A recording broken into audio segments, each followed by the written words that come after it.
వెనక్కి తిరిగి చూసుకున్నప్పుడు, ఇంటికెళ్ళి తల్లిదండ్రులతో మాట్లాడుతున్నప్పుడు నేను చేసిన పాటలు ఏవి అంటే, ఒక బొంబాయి పోతాను, ఒక డియో డిస్కును, ఒక సర్ర అన్న, ఒక బాబు రాంబాబు అని చెప్పుకోకూడదు.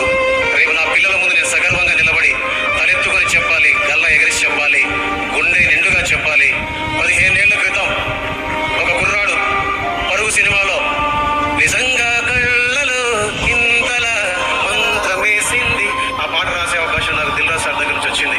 15 ఏళ్ల క్రితం తప్పిపోయిన ఈ బాలుడు 15 ఏళ్ల తర్వాత ఆయనతో కలిసి సినిమా చేసే అవకాశం పొందాడు.